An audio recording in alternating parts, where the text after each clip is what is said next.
Joining me right now to run through all of the top stories there is Philip Ingram, former senior military intelligence officer, and he's joining us in the studio. Good morning to you. Good morning, Julia. Quite a lot to talk about. Oh, there's one or two things going on. Just a few. The world is never just quiet a few these things days. going on, but there we are. Let's talk first of all about what happened yesterday in terms of the.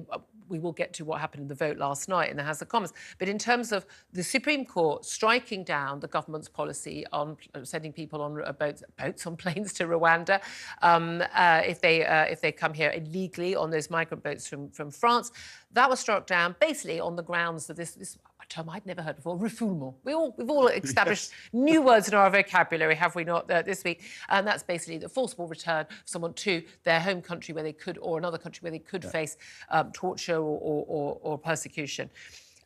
Rishi Sunak, basically, we had PMQ statements, we had a statement from the Foreign Secretary, James Cleverly, after PMQs, then we had the Prime Minister's press conference. He really came out fighting. He said he will do whatever is necessary to get flights to Rwanda off the ground by the next election. He insisted he would not allow a foreign court to block these flights.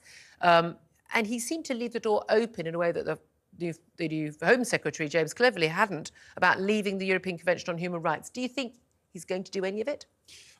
I don't. I think he's playing for time, knowing that there's going to be an election within the next 12 months, and that there can always be delays. You never put the same DVD back into the DVD player, hoping that you're going to get a different ending. And this is what, the second or third time the Rwandan DVD's been put in the DVD player, hoping there's going to be a different ending to the movie. Yep. I think now is the time to come up with a different plan. Now, what he's proposing is a different way of putting something back in front of the courts again. But how much is that going to cost us? And how much has this cost us so far? Surely there's other ways of doing it much more simply and finding a way... Surely there are. I don't know. Well, look, Philip Ingram, in her resignation letter, as well, her post-sacking letter, said, there was no plan B. You've not been making any plans. Now, we were told they have been making plans. They've got things ready to go. There's legislation. But basically, as far as I can gather, there's emergency legislation they want to push through, which could be blocked by Labour and Lib Dem peers and crossbench peers in the House of Lords. There isn't much time until the next general election. These things take a long process, unless it's a lockdown, in which case it just happens overnight without even bothering to have a vote. But different rules, different things. But the idea is, just basically, you have a law, you have MPs, Tories, you wouldn't know, to judge by most policies, still have a majority in this country, in this parliament. They'll just vote and say, no, Rwanda is a safe country. Now, these are people who've not been to Rwanda, never going to go to Rwanda. I mean, is that the solution to the problem, or do we need to find another place to send these people? I think there needs to be not necessarily another place to send these people, another way of dealing with these people. So, I don't understand why we don't have, an asylum processing centre opened in France, for example. Have we asked for one? Will the French allow that? I don't know, but that's where everyone is sitting there. And open that and say, if you go through the asylum processing centre and put your applications in here, we will process them properly. If you get on a boat and go across the water and we find you're not going to get them. I've heard this so many times when people point out, quite rightly, that actually there are very few countries from which you can actually apply for asylum before you get to this country. That's why there are all the safe and legal routes. The reality is, your average 22-year-old from many of the either war-torn or economic basket case countries that they're travelling from in the Middle East or sub-Saharan Africa, they are not going to be approved for asylum. They know they're not going to be approved for asylum. That's why they come on that route. So that is, providing those routes isn't going to solve the problem. But there needs to be something done differently too. We're going to put them on a plane to Rwanda, and then you get all the do-goodies coming in and stopping that from happening. And the more that we fight that, the more that the lawyers who have won so far are going to continue to do that. So now is the time to say, right, this isn't working. Banging my head against the same brick wall in the same way isn't working. Let's come up with something different. And I haven't heard that yet. You can't legislate to say a country's safe. No. And how important is this? Look, we've talked incessantly about Philip Ingram and the Supreme Court decisions the last couple of days on the show. And at the same time, we had those latest inflation figures. Inflation has been one of the 5 pledges that Rishi Sunak made. Now, he wasn't to blame. No Tory government was to blame for the fact that there was a massive spike in inflation. The Russian invasion of Ukraine, other than a major diplomatic foreign policy failure of the West, wasn't the fault of any individual government policy in the UK. So, they're not responsible for it being over 10%. They're also not responsible for it going down to 4.6% yesterday. However, in terms of a policy that's actually going to affect real people's lives, that was the most significant policy yesterday. Does it matter whether we can get rid of these people who come in on the boats? Does it matter if we still have those numbers? People are angry about it. I'm certainly angry about it. But you're a former military intelligence officer. Is it an economic cost? Is it a security issue for you? For me, it's a security issue in two ways. One, they're coming in through serious and organised crime gangs that are making a fortune. Labour's policy is to improve dealing with the gangs on the continent. Well, the National Crime Agency is doing that already. It's putting a lot of effort into it with its international partners to try and stop this. They're having real difficulty with that. That needs to be looked at again to see if there's anything else that can be done. But there are criminals and terrorists coming in through the same routes. Now, not all are criminals and terrorists. And in reality, the numbers game, if we look at the numbers in the country and all the rest of it, it only makes big headlines because of the cost of putting people into temporary accommodation, into 4-star and 5-star hotels. Well, yeah, 3 and 4 now, but I think they're all down to 3. Because military bases that are good for those that put their lives on the line aren't good enough for them. How dare you put these people in a military base? Yeah, I've always found that argument extraordinary. Well, exactly. And also, these people have been camping in Calais.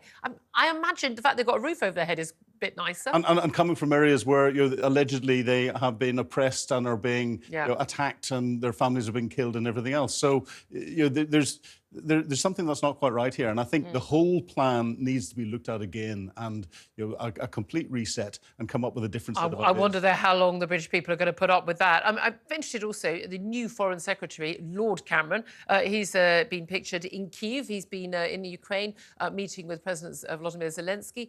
That will have been very welcome by the Ukrainians, wouldn't it? Just to say, hey, by the way, we're still facing invasion by a foreign, murderous, tyrannical power. I think that's very important indeed. The world's focus and the international press is focused on Israel, Gaza at the moment, and Ukraine seems to have disappeared off the airwaves. Ukraine, there's still a lot of fighting going on. There's still a lot of people dying on a daily basis. Russia is making some small advances in certain areas. Ukraine is continuing to make advances in certain areas, but we mustn't forget about it, because if Russia wins, that will cause greater destabilisation across Europe than what's happening inside Israel. And we're going into this winter stalemate, aren't we, where not much movement's going to happen. We're going to hopefully we're going to see those jets arriving. We're going to be seeing more help. But again, the longer this war goes on, the more innocent Ukrainian civilians die. It's as simple as that. Well, and the other simple economic fact is, the more it's going to cost us in the West, either with economic instability or with the weapons that we're going to have to provide into Ukraine, because we can't let Putin win.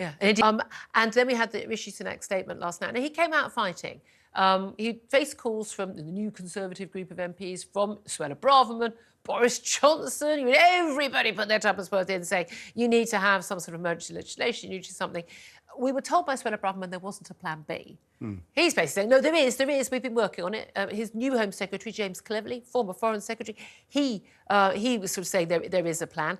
This plan to sort of basically bring in a new law, push it through, whether that could be done really that quickly is a question mark. Basically to say, Supreme Court says that Rwanda isn't a safe country. People could be taken there and then they could be deported back to their own home countries where they could face persecution. We disagree. The new law is brought into place by this government, this parliament, to say Rwanda is a safe country, and then we just go ahead.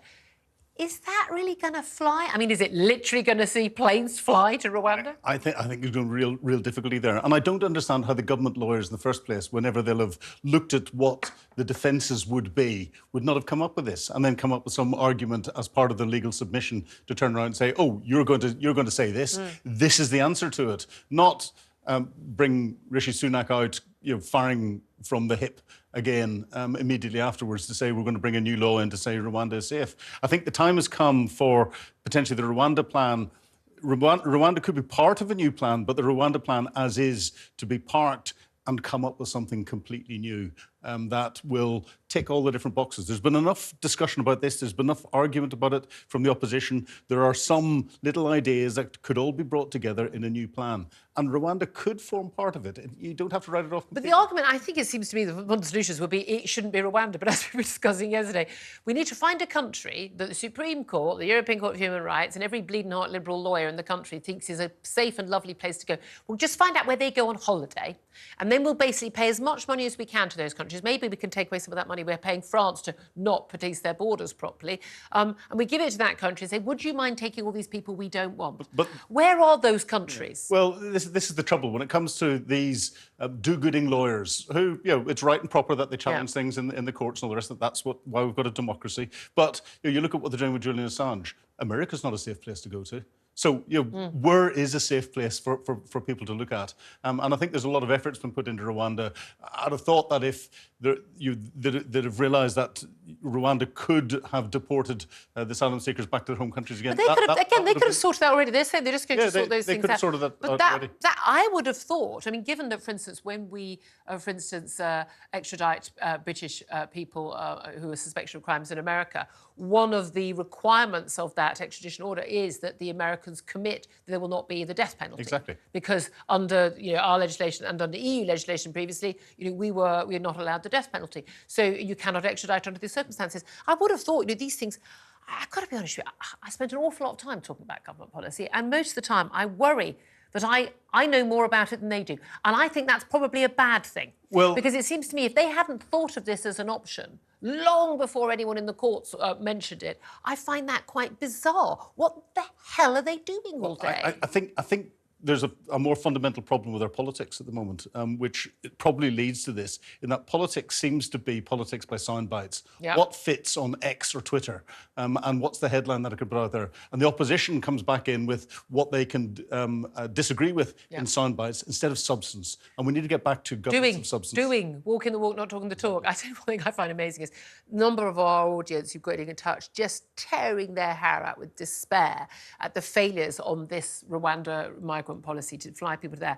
And yet, I think to a man and a woman, they agree with me and most of our correspondents on this, that this won't actually achieve anything anyway. It will not actually deter large numbers of people from coming across from Calais. It'll only be in small numbers, and it isn't actually a solution to the problem. This is a sticking plaster. Yeah, for those that are sending the migrants across the channel, huge amounts of money involved. Yeah. It's serious and organised crime, and it's those crime gangs it pays better, and you get punishment less than you do for drug and gun smuggling. Why wouldn't you do it if you're a criminal? Exactly, and this is where the National Crime Agency is putting a lot of effort in. Labour's plan is to improve what the National Crime Agency is doing. Well, they're doing a pretty good job at the moment, but there's a lot more that needs to be done, both from our side and internationally, to try and stop this. I've got an idea. I've genuinely got. Here's my idea: is that we actually buy a load of these dinghies all the dinghies that wash up on the shores. Let's just take all those dinghies ourselves. We then offer a cut price. We offer a cut price deal to people coming from the beaches in France. We say, get on the dinghy. We take them out to the middle of the channel. You can't see land pretty much, bad conditions. And head for Rwanda. And that would be might be quite a long way in a dinghy.